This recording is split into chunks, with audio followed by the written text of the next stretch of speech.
السلام علیکم ورحمۃ اللہ وبرکاتہ۔ الحمدللہ رب العالمین والعاقبۃ للمتقین والصلاۃ والسلام علی رسولہ الکریم۔ اعوذ باللہ من الشیطان الرجیم، بسم اللہ الرحمن الرحیم۔ فاسألوا اہل الذکر ان کنتم لا تعلمون۔ محترم حضرات، آج جمعہ ہے اور سوال جواب کے آگے آ جائیں۔ چندہ تھوڑے مانگ رہے ہیں، چندہ مانگیں گے پیچھے جانا۔ سوالات کافی اہم، کوشش کریں گے کہ نپٹائیں ان کو، اگر نہیں نپٹے گا تو زندگی رہی تو اگلے جمعہ کو جواب دیں گے۔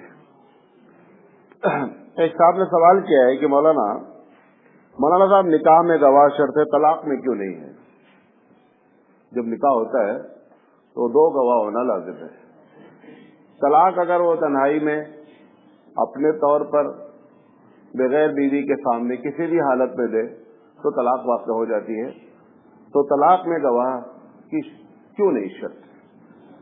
دیکھیں، اگر طلاق میں گواہ شرط نہیں ہے، مثال کے طور پر ایک شوہر کہتا ہے کہ میں نے طلاق دیا، بیوی کہتی ہے کوئی گواہ نہیں ہے۔ وہ جب کہے گی کوئی گواہ نہیں ہے، اس وقت جو موجود ہے کہے گا اچھا آپ گواہ نہیں، چلو ابھی بول دیتے ہیں۔ جس وقت آبجیکشن کیا جائے گا اس سے کہ گواہ موجود نہیں ہے، وہ جن لوگوں کے سامنے اس کو ریپیٹ کر دے گا وہ کیا ہو جائیں گے؟ گواہ ہو جائیں گے، لہذا گواہ کی ضرورت نہیں ہے۔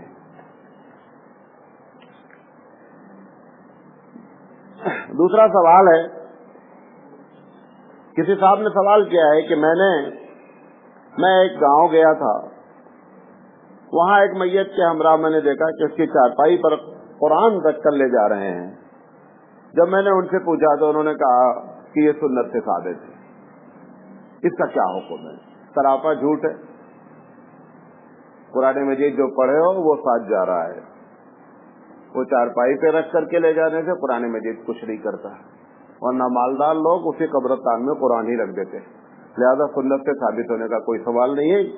سنت سے ثابت ہونا تو درکنار ہے، موضوع حدیث بھی موجود نہیں ہے، صحیح حدیث کا ذکر ہی نہیں ہے۔ ایک سوال اور کیا گیا ہے کہ جنازے کے ساتھ کبھی کبھی کلمہ، درود، قرآن، نعت وغیرہ پڑھا جاتا ہے، یہ کیسا ہے؟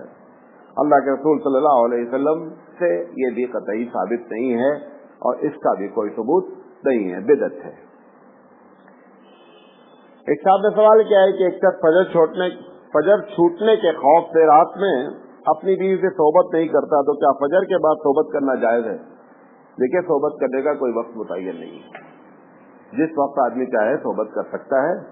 اگر یہ فجر کے خوف سے ایسا کر رہا ہے کہ فجر کی نماز چھوٹ جائے گی اور ہم نہا نہیں پائیں گے، یہ اس کا فعل اچھا ہے، لیکن صحبت کے لیے کوئی وقت فکس نہیں ہے، اور اگر فکس کر دیتا ہے اسلام تو فطرت کے خلاف بات ہوتی ہے۔ بھوک اور صحبت کا وقت فکس نہیں ہے۔ ایک صاحب نے سوال کیا ہے کہ اگر قرآن پڑھتے وقت وضو ٹوٹ جائے تو کیا کرے؟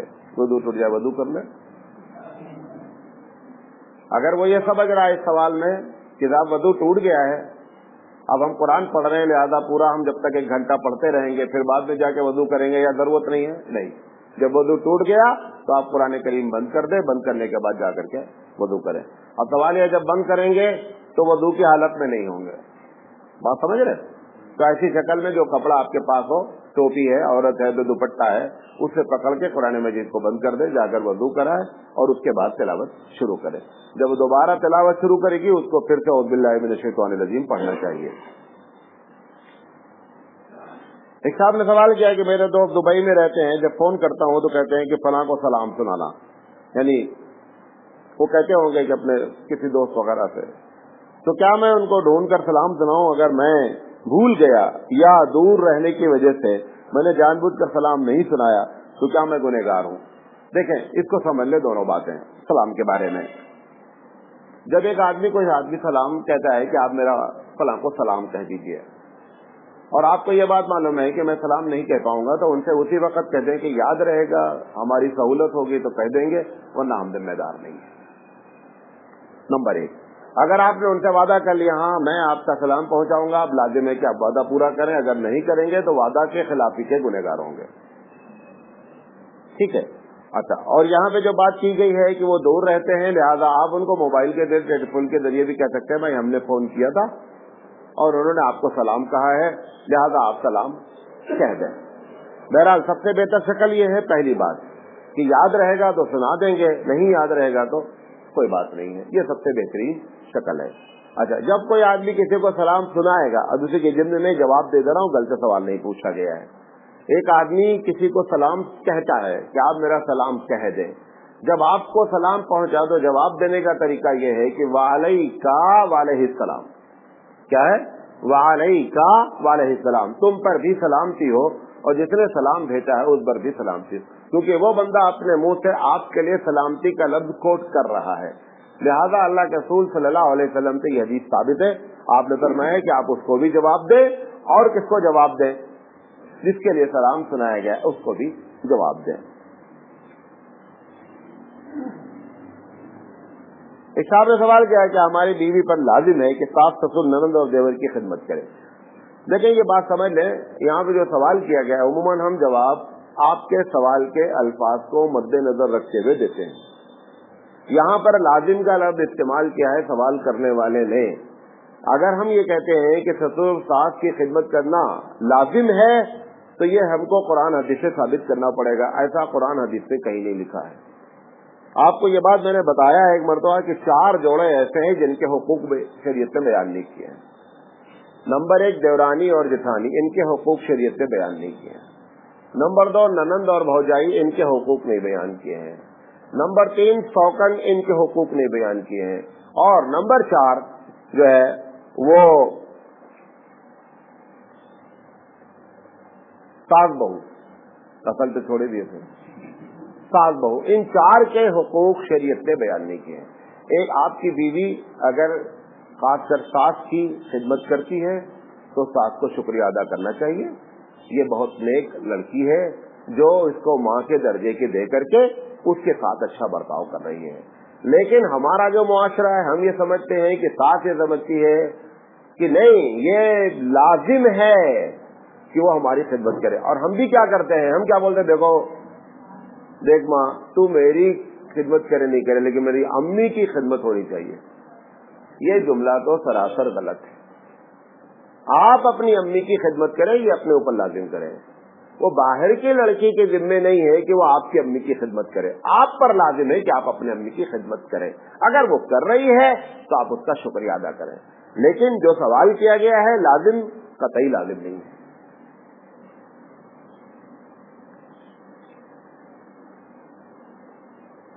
ایک صاحب نے سوال کیا ہے، اس کو بہت غور سے سنیں. یہ بڑا جو ہے وہ عوام میں بہت ہی غلط مشہور سوال ہے. یہ سوال کیا گیا ہے کہ رمضان میں عشاء کی نماز چھوٹ گئی تو تراویح جماعت سے ادا کر سکتے ہیں یا نہیں. دیکھیے تراویح الگ میٹر ہے، فرض الگ میٹر ہے. فرض آپ کی چھوٹ گئی اور تراویح وہاں پہنچے، مسجد میں تراویح ہو رہی ہے، آپ تراویح میں شامل ہو، پہلے اپنی فرض ادا کرنا ہے. فرض ادا کرنے کے بعد اب اس کے بعد وہ وتر پڑھے گا، آپ وتر پڑھنا ہی کوئی مسئلہ نہیں. وہ سمجھتا ہے کہ اگر ہم نے عشاء کی فرض جماعت سے نہیں پڑھی ہے تو وتر بھی ہم جماعت سے نہیں پڑھ سکتے ہیں. کوئی اس کا آپس میں لنک نہیں ہے. تراویح الگ میٹر ہے، فرض الگ میٹر ہے اور وتر الگ میٹر ہے. ہاں فرض اور وتر یہ دونوں ایک ساتھ ہونی چاہیے. ایک آدمی نے فرض نہیں پڑھا ہے، تراویح میں شامل ہو گیا، وتر شامل ہو گیا، بعد میں 4 رکعت فرض پڑھا، ایسا نہیں کر سکتا ہے. بات سمجھ میں آ گئے. لہٰذا اس میں ایک دم کنفیوژن نہیں ہونا چاہیے کہ اگر ہم نے فرض کی عشاء کی فرض نہیں پڑھی ہے تو تراویح بھی ہم جماعت سے نہیں پڑھ سکتے. اس کا اس کے کوئی تعلق نہیں.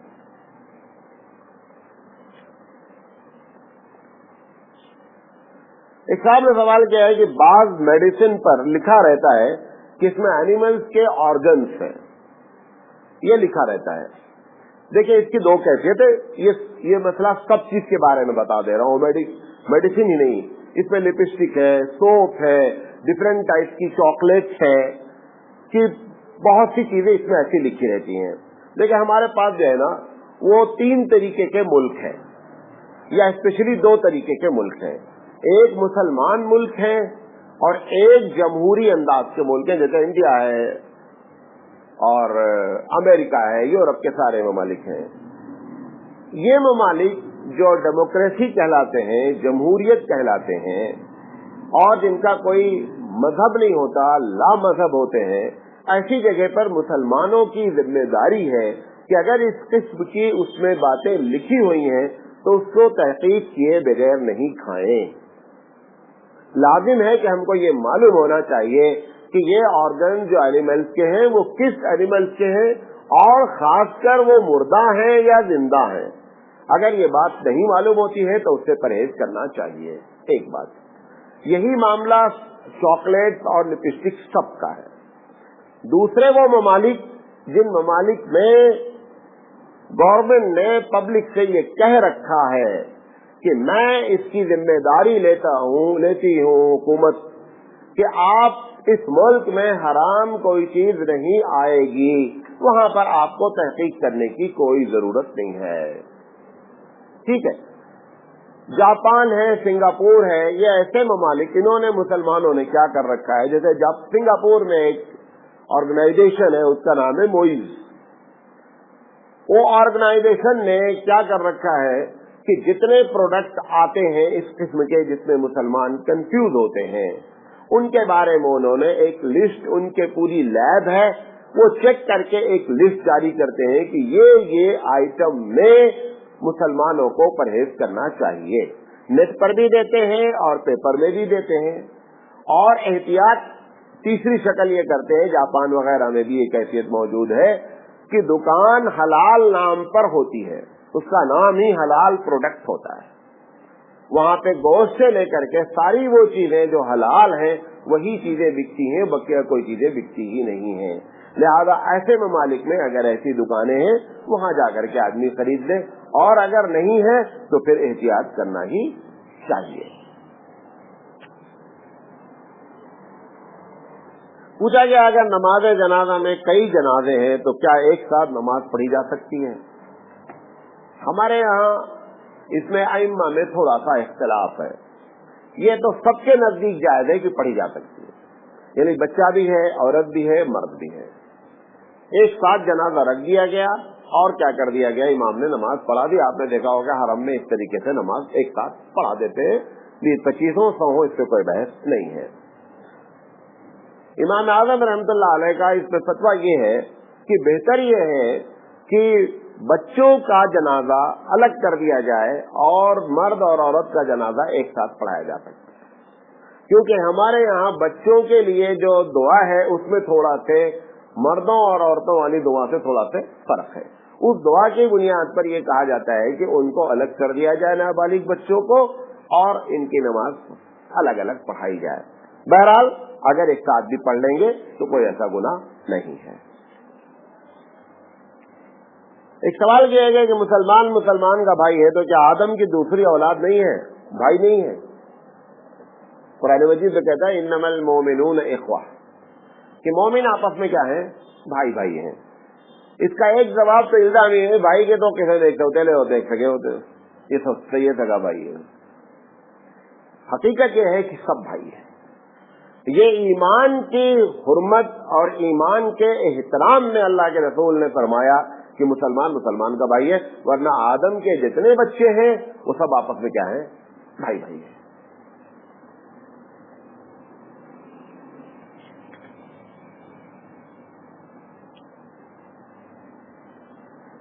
ایک سامنے سوال کیا ہے کہ حدیث میں آتا ہے کہ مسلمان وہ ہے جو کسی مسلمان کو زبان اور ہاتھ سے تکلیف نہ پہنچائے. کیا غیر مسلم کو تکلیف پہنچا سکتا ہے؟ یہ حدیث میں آئے گا نا کل پرسوں کہ مسلمان وہ ہے جو مسلمان کو تکلیف نہیں پہنچائے. تو سوال انہوں نے کیا ہے کہ اس کا مطلب غیر مسلم کو تکلیف پہنچانا جائز ہے. دیکھیں اللہ کے رسول صلی اللہ علیہ وسلم کے سامنے جو اس وقت مخاطب تھے وہاں پر اللہ کے رسول صلی اللہ علیہ وسلم نے لفظ مسلم استعمال کر دیا. بعض حدیثیں ایسے بھی ہیں، ایسی بھی اسی حدیث کے معنی میں ہے کہ جس میں لفظ مسلم نہیں ہے. اسلام مسلمان وہ ہوتا ہے جس سے دوسرے کو تکلیف نہیں پہنچے، ایسی بھی حدیث موجود ہے. لہذا یہ جو لفظ مسلم آیا ہے یہ لازمی نہیں ہے، بلکہ ایک